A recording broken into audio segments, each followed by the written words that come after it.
మేరక్క గారు వారు మరి అన్న గురించి కొన్ని మాట. పరుగును తుదముట్టించారు కాబట్టి సంతోషించవలసిన సమయం.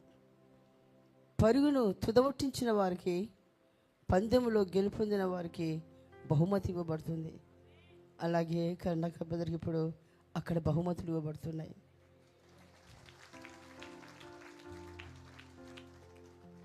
మంచి పోరాటం పోరాడాడు.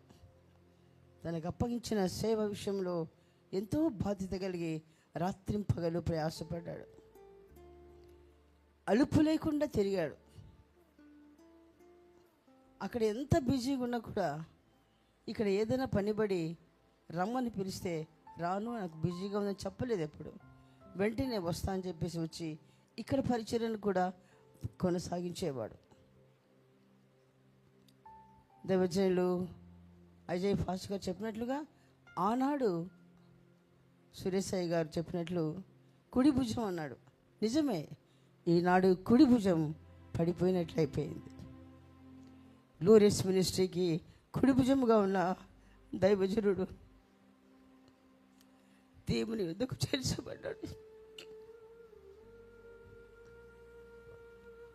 నిజమే, మనమందరం కూడా ఈ పరుగు పందెంలో ఉన్నాం. ఒకరి తర్వాత ఒకరు వెళ్ళాల్సిందే. హఠాత్ మరణం అన్నది తట్టుకోలేని పరిస్థితి,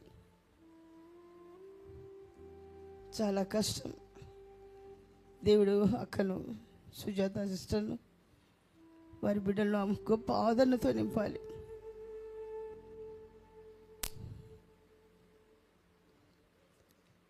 ఈ పరిచర్యలో మరి దైవజనుడు సురేశయ్య గారి కోరిక నెరవేరాలని, 10,000 మంది కూర్చుని ఆరాధించే మందిరం కట్టబడాలని, దాని కొరకు ప్రక్కన స్థలాలు అవసరం అని చెప్పి ఆ స్థలాల విషయంలో ఎంతో ప్రయాసపడ్డాడు. అవన్నీ గ్లోరియస్ మినిస్ట్రీకి సొంతమగునాగున చాలా ప్రయాసపడ్డాడు. అలా ప్రయాసపడ్డప్పుడు ఎన్నో అవమానాలు, ఆటంకాలు, నిందలు అనుభవించాల్సి వచ్చింది. వాటిని దేన్ని లెక్క చేయకుండా ప్రయాసపడ్డాడు. కేవలం దైవజనుని కోరిక నెరవేర్చబడాలని ఎంతో ప్రయాసపడ్డాడు.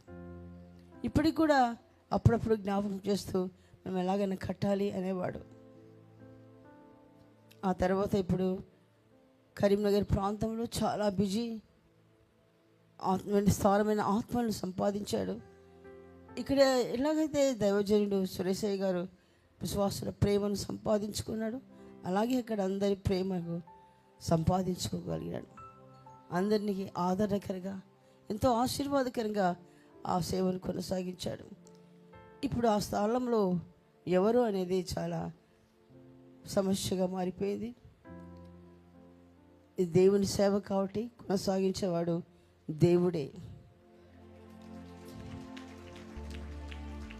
ఇక్కడ సురేశయ్య గారు పోయినప్పుడు, కొనిపోబడ్డప్పుడు ఎలాగో అనుకున్నాం, దేవుడే నడిపిస్తున్నాడు. అలాగే అక్కడి సేవను కూడా ప్రభువే నడిపిస్తాడు. కాబట్టి ఎవరు అధైర్యపడవద్దు ఆ విషయంలో. ఇది దేవుని సేవ, కొనసాగించేది ఆయన.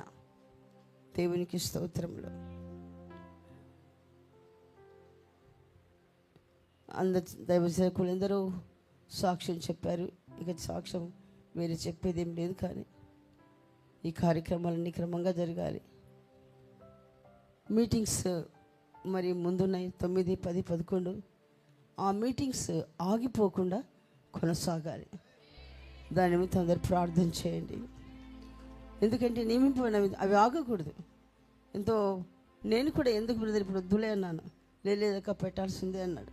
సరే పెట్టండి అని చెప్పాను. నేను చివరి మాట నాతో మాట్లాడింది, పాంప్లెట్స్ తీసుకొచ్చి నా చేతికి ఇచ్చాడు.